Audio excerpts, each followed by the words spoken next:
अब अनुच्छेद 23 देखते हैं। क्या देखते हैं? 23। अनुच्छेद 23 कहता है कि आपसे कोई बेगारी नहीं करेगा, बेगारी नहीं करेगा, बलात्श्रम नहीं कराएगा।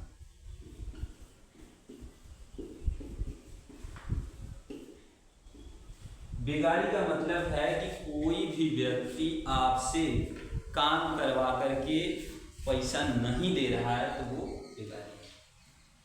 क्या है? अर्थात जो भी व्यक्ति कार्य कर रहा है उसको पैसा दिया जाना चाहिए, सैलरी वेतन उसको देना है, फ्री में काम कोई नहीं करवाएगा, उसे बेगारी कहते हैं। तो आप हम लोग बहुत करते हैं शादी ब्याह में बेगारी, है ना। सब्जी ले आओ, टब ढोवा, एक क्या वेटर बन जाओ, ये बन जाओ, पत्तल उठा के भेजो, सब बेगारी है, ठीक, क्योंकि उसके बदले आपको पैसा नहीं मिल रहा है। लेकिन यहाँ संविधान कहता है कि आपसे कोई बेगारी नहीं करा सकता। बलात्श्रम का मतलब है आपसे कोई जबरदस्ती कार्य नहीं करवा सकता। कोई भी व्यक्ति अगर आपके पास काम कार्य कर रहा है तो आप उसे जबरदस्ती नहीं करा सकते। उसका मन है तो वो करेगा, नहीं है तो आप नहीं करा सकते। ये ना कि जबरदस्ती उससे करवाएं। अगर वो नहीं कर रहा है तो आप उसको नौकरी से निकाल दीजिए या उसकी सैलरी काट लीजिए, परंतु आप उससे जबरदस्ती कार्य नहीं करा सकते। ये आर्टिकल 23 कहता है बेगारी और बलात्श्रम नहीं करा सकते आप किसी से। परंतु ये जब कभी भी राष्ट्रीय कार्य के लिए आपात लग गया या युद्ध हो गया किसी, तो ये सब करवा सकते हैं। आपसे जबरदस्ती कार्य भी कराया जाएगा, आपसे बेगारी भी कराई जाएगी। कब? जब राष्ट्रीय सुरक्षा की बात आ जाएगी तब, ठीक। अनुच्छेद 24, अनुच्छेद 24 कहता है कि 14 वर्ष से कम उम्र के बच्चे से आप खतरनाक काम नहीं करवा सकते, कि बच्चे से आप खतरनाक काम नहीं करवा सकते। उसे आप खदान में नहीं लगा सकते, फैक्ट्रियों में नहीं लगा सकते, जैसे उसके प्राण की रक्षा करनी है। अर्थात अनुच्छेद 24 के तहत आप 14 साल के कम उम्र के बच्चे से आप खतरनाक काम नहीं करवा सकते, आप कार्य नहीं करवा सकते, ठीक। और ऐसा बहुत होता था, अभी भी होता है। छोटे बच्चे कार्य करते हैं 14 साल की उम्र के, कहीं जाओ होटल में हर जगह पे मिलते हैं, कार्य करते हैं, लेकिन वो खतरनाक कार्य नहीं है। 25 कहता है, अनुच्छेद 25 अंतःकरण, धार्मिक अंतर, क्या कह रहा है? धार्मिक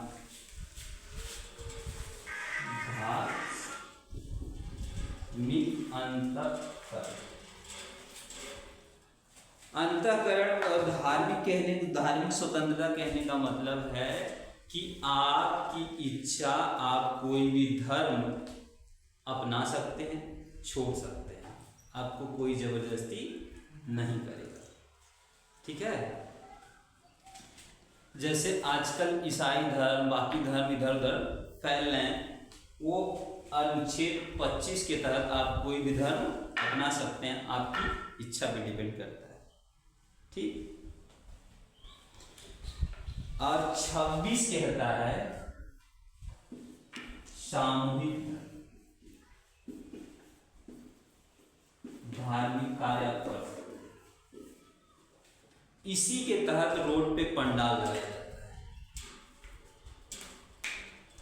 रोड पे ही नमाज पढ़ी जाती है। इस कानून के अंतर्गत 26, क्योंकि वो कुछ समय के लिए होता है। पंडाल हमेशा के लिए लगा, कुछ समय के लिए लगा। अगर किसी भी व्यक्ति को उस पंडाल से प्रॉब्लम हो रही है, अगर वो कोर्ट भी जा रहा है तो कोर्ट यही कहेगा, सरकार मतलब ये जज साहब यही कहेंगे कि वो 4 दिन के लिए लगा है, 4 दिन बाद वो हटा देगा, परमानेंट वो नहीं है। क्योंकि आर्टिकल 26 कहता है उसको सामूहिक धार्मिक स्वतंत्रता है। क्या है? सामूहिक धार्मिक स्वतंत्रता। इसी के तहत हम नमाज, जैसे ईद वाली नमाज वाला, तो उस दिन बहुत ज़्यादा भीड़ हो जाती है, इसलिए लोग रोड पे पढ़ने लगते हैं, तो कुछ लोगों को प्रॉब्लम होती है, लेकिन यहाँ संविधान कहता है कि वो हमेशा के लिए वो नहीं कर रहे हैं, कुछ समय के लिए कर रहे हैं। इसी आधार पर पंडाल लगाया जाता है, रामलीला होती है और ईद उद सारी चीज़ें होती हैं, क्योंकि हमें धार्मिक स्वतंत्रता है, सामूहिक धार्मिक स्वतंत्रता है। और 25 कहता है अंतःकरण धार्मिक स्वतंत्रता है, अर्थात हम कोई भी धर्म अपनी इच्छा से छोड़ सकते हैं, अपनी इच्छा से अपना। 27 कहता है हमको, 27 कहता है कि धार्मिक कार्य जो भी हो रहे हैं उस पर टैक्स नहीं लगेगा। जो धर्म के कार्य में पैसे आ रहे हैं, जैसे चंदा आ रहा है, जो भी चीजें आ रही हैं, उस पर टैक्स नहीं लगेगा। धार्मिक चीजों में जो भी पैसा आ रहा है या धन आ रहा है वो टैक्स फ्री होगा। क्या होगा? Tax free. उस पर कोई भी टैक्स नहीं लगा है।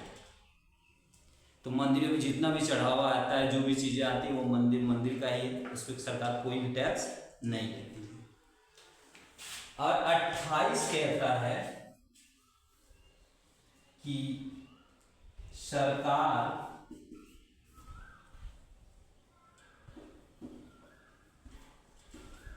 सरकार द्वारा चलाए, मतलब सरकार द्वारा जो भी चलाए जा रहे स्कूल हैं, क्या है, स्कूल या विद्यालय हैं, उसमें धार्मिक शिक्षा नहीं दी जाएगी। सरकारी स्कूल में धार्मिक शिक्षा नहीं दी जाएगी। ये आर्टिकल 28 कहता है। आर्टिकल 28 क्या कहता है?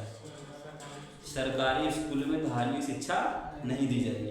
इसीलिए हमारे स्कूलों में धार्मिक शिक्षा नहीं दी जाती है, धर्म के बारे में नहीं पढ़ाया जाता है, क्योंकि संविधान क्या कहता है कि जो भी सरकारी पैसे से जो भी स्कूल चल रहा है उसमें धार्मिक शिक्षा नहीं दी जाएगी।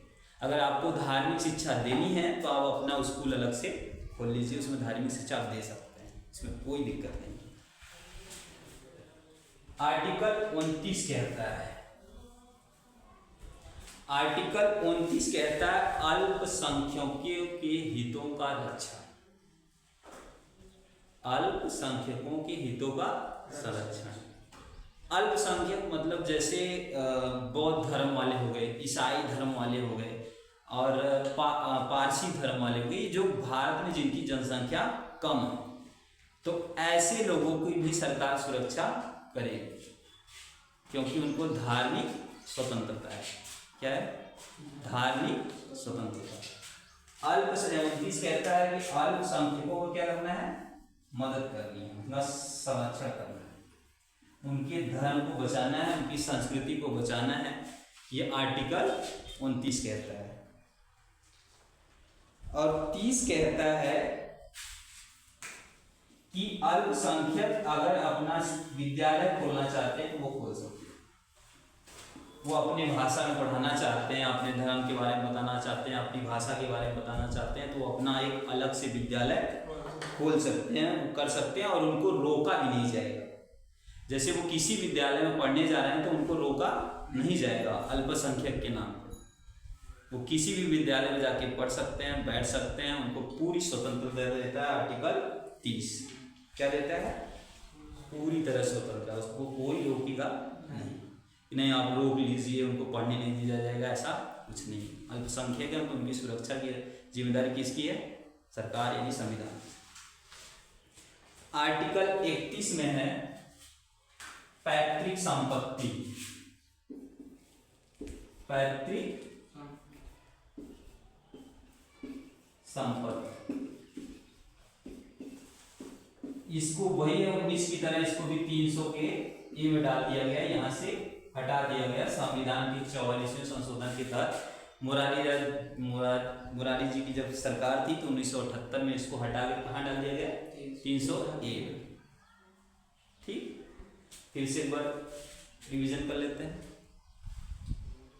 आर्टिकल 23 कहता है कि आपसे कोई बेगारी नहीं कराएगा, अर्थात आपसे बिना वेतन दिए आपसे कोई कार्य नहीं करा सकता, आपसे कोई बलात् श्रम नहीं करा सकता, अर्थात जबरदस्ती कार्य नहीं करा सकता।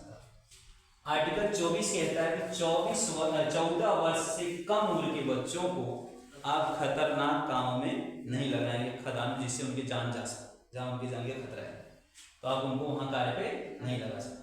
25 कहता है ये धार्मिक है, अंतःकरण धार्मिक स्वतंत्रता, आप कोई भी धर्म छोड़ सकते हैं, कोई भी धर्म अपना सकते हैं, आपकी इच्छा पर डिपेंड करता है, ठीक।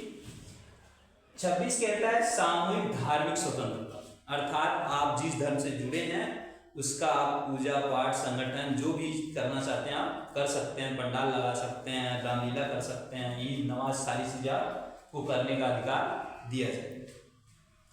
27 कहता है कि धार्मिक जो भी पैसा आ रहा है धार्मिक चीजों से संस्थाओं से उस पर टैक्स नहीं लिया जाएगा, टैक्स फ्री होगा।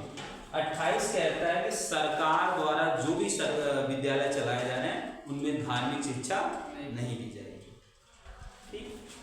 29 कहता है कि जो अल्पसंख्यक हैं उनका संरक्षण करना है, उनको बचाना है, उनके धर्म, उनके संस्कृति, उनकी भाषा को बचाना है।